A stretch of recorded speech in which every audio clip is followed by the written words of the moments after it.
That has not changed.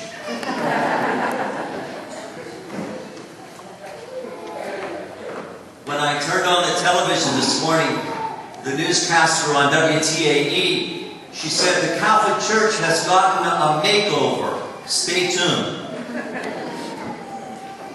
Ginny Torgan's friend says the missile is about to be launched.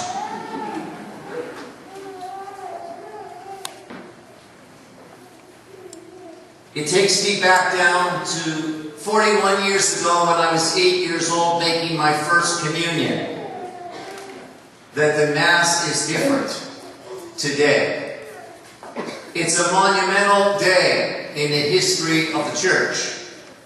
And I know the Church has much more profound wisdom than I could possibly ever. And so, in the English-speaking countries today, on this first Sunday of Advent, we have a new translation of the Roman Missal. There's 11 or 12 countries that I'm aware of: Ireland, India, Africa, Canada, the United States of America. Now next year, a year from now, Hong Kong. So if you want to go to Hong Kong, you can get the old translation of Sacramento, huh? But you got to go to Hong Kong, huh? But the rest of us have a new path to forge, a new prayer of the Church. Its inception began in 1997 when Pope John Paul II wrote a document asking for us to go back to our roots of Latin and to pray this way. And then at the third millennium of Christianity, in the year of 2000, it came to a genesis of birth. So it's been about 12, 13 years in the birthing of what we begin today. And so it is a new beginning of a new Advent, of a new liturgical year, of a new translation. I have found in the last year and months, there's basically been three classifications of people, of Catholics, whose response of pros and cons for this new beginning, and it's like any new beginning. The first camp I find are those who embrace it enthusiastically, who want us to get back to our traditions, to our Latin heritage, and go back to our roots. The American bishops were very, very for this change to get to the deeper meaning of the same Mass. The Mass is still the same: to praise and to worship God, to thank God, to bless God, the God of all creation. The second group of people are those who accept it reluctantly. I don't want to do it, but I have to do it, so I gotta do it. Those people, like, they tend to be stuck in reverse or neutral most of their lives. They don't want to change. They don't want to have the resiliency to learn, grow, or adapt to a new way. And that's okay. That's just human nature, right? And then there's the third camp, who says, Father, it's okay with me, this new Roman Missal, as long as it doesn't make the Mass any longer. And I would hasten to say probably that's the majority of Catholics who are in the pews anyway. Not the scholars, not the theologians, not those who are translating, but is the Mass going to be any longer? As we begin our Advent practice, we need to join together and work with our new translation. In the season of Advent, it was looked upon in past times as a penitential season, a much milder version of the Lenten season, where we wear and don purple, and we light the purple candles. It was even considered Advent in the early church the Little Lent. But the primary focus of Advent is a season of vigilance, expectation, hopefulness of the preparation of the coming of the Lord, not only at His birth and nativity, but at the end of time, the end of our lives, when the Lord will call us by name to Himself. In our sanctuary here at St. Joseph's, we have 4 banners before us to show us the best of Mark's Gospel as a reminder that Christ is coming to seek to come into our world and into our lives to bring us these 4 gifts in abundance: hope, peace, joy, and love. Those are the fruits of the Holy Spirit for which we so long. And when there's an increase of these in our lives, there is abundancy of God's presence. You know, these post-Thanksgiving days, elongated weekend, extended time, I thought of a mantra of increase and decrease in my own journey, in my own story, and I thought I'd like to share them with you to see if it resonates, some of these, with your journey and your story. During this Thanksgiving week, I've had an increase of weight. I put some more girth on, some more pounds on, because I ate 3 turkey dinners in addition to the leftovers. Those were multiple and many. There was a decrease of money in my wallet because of Black Friday. So my wallet was lighter. I spent cash. There was an increase of family time. The family came from other states to be with me. And there was a decrease of self-interest. What do you want to eat? What do you want to do today? Where do you want to go? It curbed my own automatic pilot of what I wanted to do. There was an increase of my recollecting time. The time to a solitude in prayer, of counting my blessings. My past blessings, my present blessings, and the expected blessings that God will give me in my tomorrows. A recollecting time. To retreat to solitude. There's a decrease in recovery time. In this rush, huff, huff. And sometimes we have to recover from it and see where our life has been, where it is, where it's going. There's been an increase of football watching for me.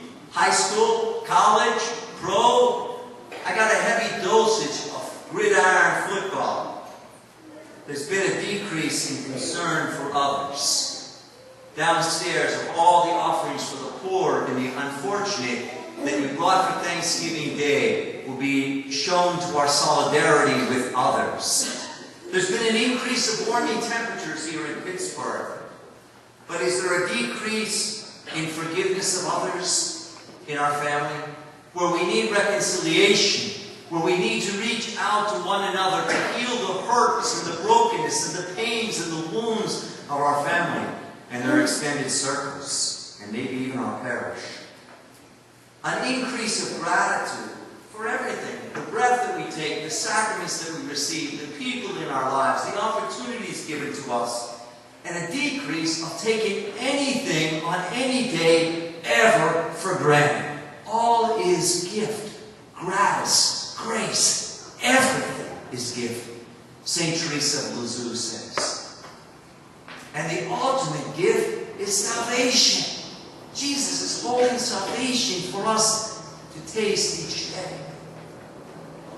An increase of faith in our lives during this season, and a decrease of faithlessness. We're more faithful to the promises that we've made in our lives, and our vows, and our vocation. And we minimize the damage of being acedia, sleepy, drowsy, lukewarm, apathetic, indifferent to our faith maturing.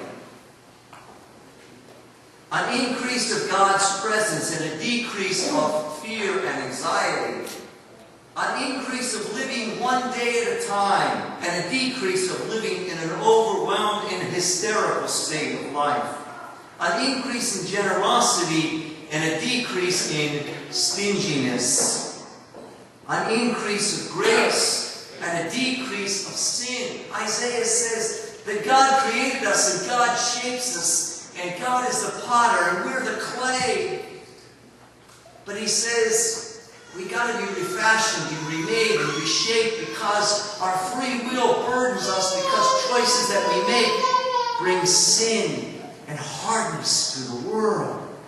And God keeps purifying us and reshaping us and remolding us and remaking us by His grace and forgiveness. And we bring the smashness of our lives, the brokenness of our humanity to the house of God. And God says, I want to touch your brokenness. I want to heal your weakness. I want to strengthen your emptiness.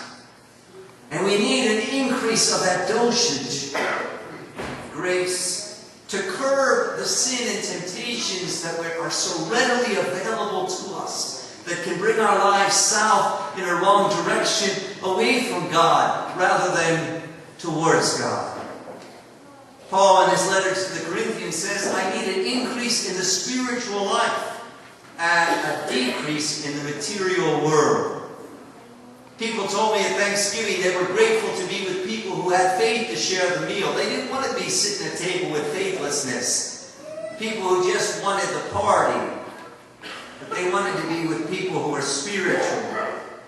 Isaiah says we need an increase to have God's vision and God's plan and God's will in our lives, and a decrease of our own agendas, our own self-will, our own self-control that allow God to be in control of our lives. So I think John the Baptist, who prepared the way of the Lord, the precursor of Christ, the one who said, I'm not the center stage, he said, I pray that I may decrease so that Christ may increase. That's what John the Baptist's final words were. That Christ may increase and He may decrease. I think that should be our prayer for this Advent Journey 2011.